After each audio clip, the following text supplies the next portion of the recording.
Hey babe, what'd you get from the store? Nothing much, just got a little bit of ammo. How much did you spend? $200?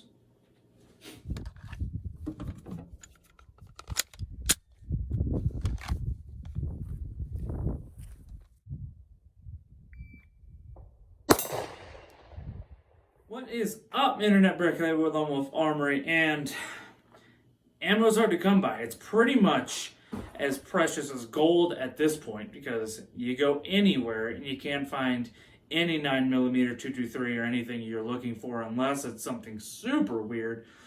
Then lucky you. So with ammo being so scarce, how can you get your reps in? How can you get out there and train with no ammo? You can do it with 50 to 100 rounds, but that's not a whole lot of training. You can get a lot of stuff done with just 50 rounds, but it's kind of limited sometimes and it's kind of expensive. So I'm going to show you a free way, a lot of people already know it, to train. Let's get into it. So one of the best things you can do to train is literally something with no bullets in your gun. A lot of people already know it. Like I said, dry fire. Dry fire, obviously, no bullets in your gun. What? You didn't notice the Guardian holster? Makes sense. It's a fantastic holster. You should get one. Empty guns, empty magazines, 2 preferably. That's all you need for dry fire. Training, a little reload action. That's all you need. Now, I'll say it. Dry fire is king. It's been a debate between a lot of people. A lot of people have argued against it. A lot of people don't believe in it, and I'd say they're wrong. So here's what I do.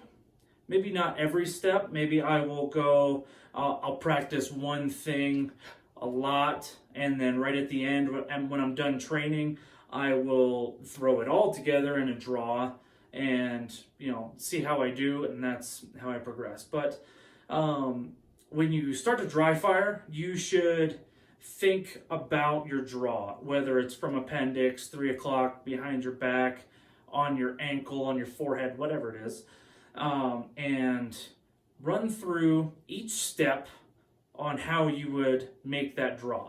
So you would think, okay, how am I grabbing my shirt? Am I grabbing it at the bottom? Am I grabbing it just above the gun, or am I grabbing it right on the gun?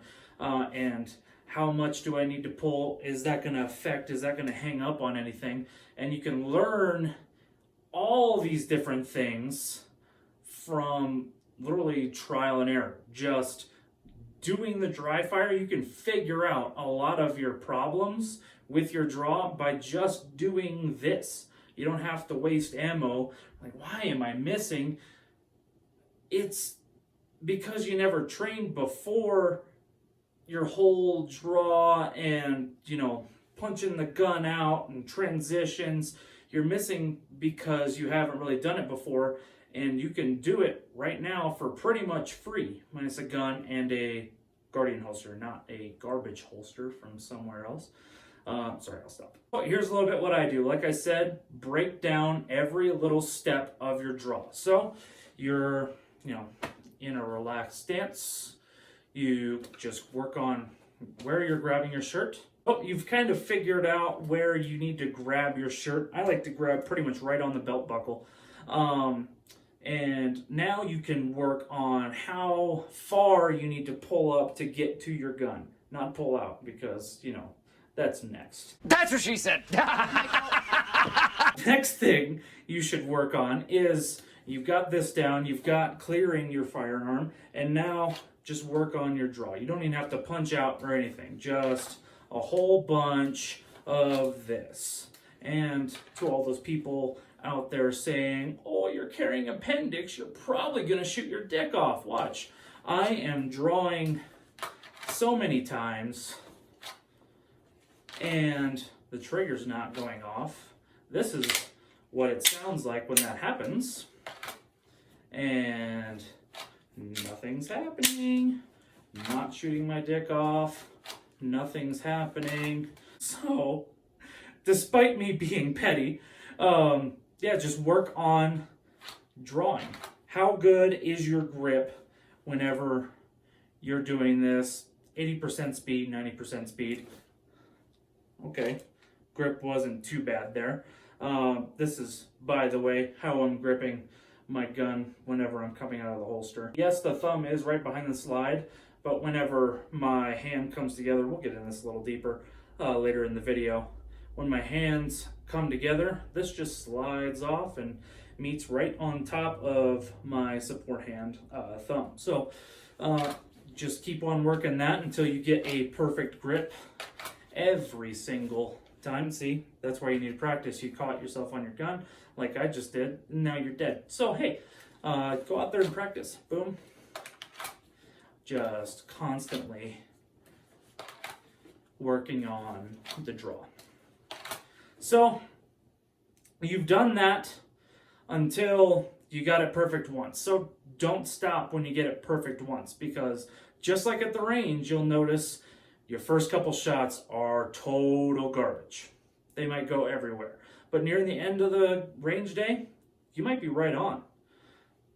How you are at the beginning of the range day, that's how you're going to be in real life, only worse, because your adrenaline's going to be high, your heart rate's going to be higher. You know, you're stressed, you got someone running at you with a knife or a baseball bat or a hammer, and you got to figure out how to get this and run and move and, you know, get away from this guy, get off the X. But we're not working on all of that, even though you can with dry fire. You know, you draw and then you try to get out of there and move and, you know, just get away from the whole situation. The next thing is you don't even have to work on the draw. You can start here, pretend you've already met your hands together, and just punch out the gun on different things in your house. Oh, there's an outlet that's gonna die. Pillow, the cat. Just kidding. Don't point your gun at anything you don't intend to shoot. You know, all the safety stuff. Besides me being stupid, the point behind this is you're pushing your gun out so you are lined up on your sights every single time perfectly. You are lined up perfectly, not off to the left, not off to the right. You're doing everything right in practice, so you'll be half right under stress. So you can start to mix all that together. Shirt, gun, bad grip, you can kind of see that, but my sights are still aligned, and through practice, like I mentioned before, you can fix the tiny little things. You might not have noticed it, but I got a bad grip right off of right here, and through my own practice I figured out when my hands come together I can make the small adjustments as my eyes are meeting the sight, and they still come up perfect. So through repetition you can get better and better. With you working on lining up your sights, you can then work on a little trigger pull, and that's where these little guys come in. Snap caps. They are pretty much perfect for anything dry fire. One, just this, and you can, you know, work on, you know, your reloads. You can even work on jams, which we'll get into a little bit later in the video. You got your snap cap in your spare mag from your Guardian holster, obviously. Get your gun, and there's a snap cap now in the chamber. So you can obviously mix all that together, or you can just, what I like to do when I'm working on punching out and lining up my sights, punching out, I will, as soon as I see my sights are aligned perfectly, I will fire. And you have to make sure that you get your sights aligned perfectly, or else you're just doing this and you're not looking at your sights. Your shots are going everywhere on the range. You have no idea where any of these are going. So make sure, looking at your sights, finger is off. One good thing I like to, since Glocks don't have any safety except this trigger safety that, you know, sometimes works, finger's always off the trigger until my sights are in my eye, and then you'll see it's like clockwork. Every time I've worked on this, you know, millions of times, it's in, out, in, out. That's what she said. Guns out, sights bang. Reset. Punch, sights bang. Punch, sights bang. Punch, sights bang. Punch, sights bang. Do that until you get it right 100 times, not until you get it right once, because you get it right once, then whoop-de-doo, you'll never get it right, in a bad situation. So you get it right 100 times, and you keep on working it constantly, always working. You can switch it up if you want. You can do it from the draw, reset. You have to have the sound effects, or it's not cool, or it doesn't work. And do that a million times, and you'll be good at shooting. So, let's move on to more funner, flashier things. Always happens when I'm trying to look cool. Empty gun, empty magazine. Magazine with a snap cap, that is your spare, and it doesn't have to be in your Guardian holster. It can be in a one of those pocket Neo mags, or it can just be in your pocket, or it can be in your duty belt, whatever. But you should practice reloads, and people say this isn't realistic because you're never going to just, be reloading. First of all, you're not reloading for realism, you're reloading for, in this situation, repetition, so you don't look like a total noob when someone's coming at you with, a knife or a hammer or a gun or whatever. So you don't want to get tripped up on the little things in a bad situation. Why not practice them here, where it's easy, in your nice hotel? That's the other thing. You can do this in a hotel. You don't need a range. That's where I'm at right now. I'm in a hotel. Cool little bike rack. Boom. Reset again. Spare mag in the Guardian holster. Bang, bang, bang, reload, and then back. And you can add when you punch out, you can fire too. Empty gun, again, reset. And now, bang, bang, bang, now you can break this down just like your draw. So you're shooting, you're bringing the gun back into your workspace, and you'll notice that my eyes are on my gun and not on my quote-unquote target. The reason for that is I like to, whenever I'm releasing the magazine and I'm trying to reload, I don't want to look like a total idiot, standing out in the middle of no man's land getting shot in a bad situation, because I don't know how to reload without, looking at whatever I'm looking at. Is that a good thing? Yes, you should practice it. You should practice reloading blindfolded. But that's not what we're practicing, quote unquote, right now. So bringing the gun back into your workspace, hitting the magazine release, you figure out where you pull your shirt up, grab your magazine in, slide lock, punch out, and then bang again. That is pretty much it for just reloads, and you can do them while walking. You can get comfortable just walking and reloading, so you're not having to stand still and then reloading. You can do it on the move. Can you do a tac mag? Sure. So there's already a snap cap in the barrel, empty magazine, pretending. You're shooting, you can do a tac mag, and then you're back into it. So it's all pretty much the same as far as right here. Everything else from here will be the same, whether you're carrying on a duty belt, war belt, concealed from appendix, 3 o'clock behind your back. One thing you're going to be right here. You're going to bring your gun to your chest and then punch out. Everything after this you can do all on your own, but you should isolate just the draw, because that is one big thing. You don't want to get hung up here, or for instance hung up here. If you're a police officer, you can practice on your duty belt with your whatever retention that your department requires of you. Then you work on how you're releasing the safety on that holster and then getting your gun out. And then, like I said again, it's all the same from right here. Whether you're going at the sides, up and down, whatever it is. So let's go on to more funner things with snap caps. First thing I'll do is practice just how to clear malfunctions. So first thing we got is a stovepipe. So how are you going to clear this? There's a ton of different ways. I'm not going to go over them because you can find them all on YouTube. First thing is, boom, you get a stovepipe. Oh no, try to clear it. Your magazine is empty in this situation. Same magazine reload, and then bang. You don't even have to experience a malfunction.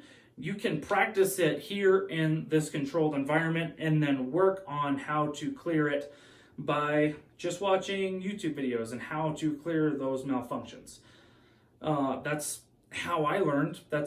I've never been to an instructor, not because I am morally against it, but because, money is an issue sometimes for some people. So I've never been to an instructor. So how am I going to get better at shooting? I'll watch pro shooters, people in the military, people in law enforcement.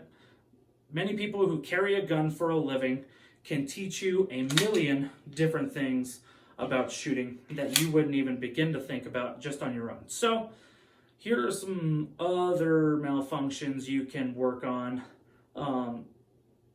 just with snap caps. So let's get into it. One thing that's really fun I like to do when I'm dry firing is a failure to fire. And there's a lot of things that can go into just this drill, is just the tap rack. Or in this situation, after I tap and rack, the gun will be empty and then I'll add a reload into it. So let's see what that looks like. So nothing happens, tap rack, when it's empty, back into it. I'll never find that snap cap again. That's one that is really fun to do that I enjoy doing. So one that I like to do is a double feed, and that's a little trickier to set up. There's a lot more into it. And there's a lot more that goes into clearing a double feed. So let's do that one. Snap caps are like Nerf darts when you're a kid. You could never find them. One way I like to do a double feed is you have one snap cap into the chamber. Your magazine's going into your gun, and then you try to release the magazine. Nothing happens because there's now 2 rounds in or trying to go into your barrel. So be careful with this. You may accidentally get something jammed into your barrel, and no one likes that. Now, how are you going to clear this? Now, a lot of different guns have a little cutout here where your magazine well is, where if you have this happen, you can press the magazine release. Obviously, nothing's going to happen because everything is jammed up.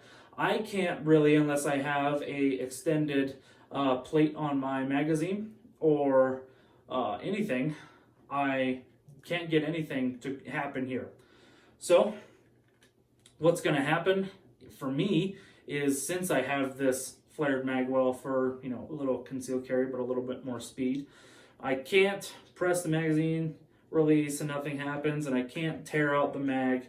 So this is a waste of time for me. So what I like to do is, in this situation, get a double feed, try to release the magazine, clear the chamber, then you're back again. Like I said, a million different ways to get the gun cleared and practice, malfunctions.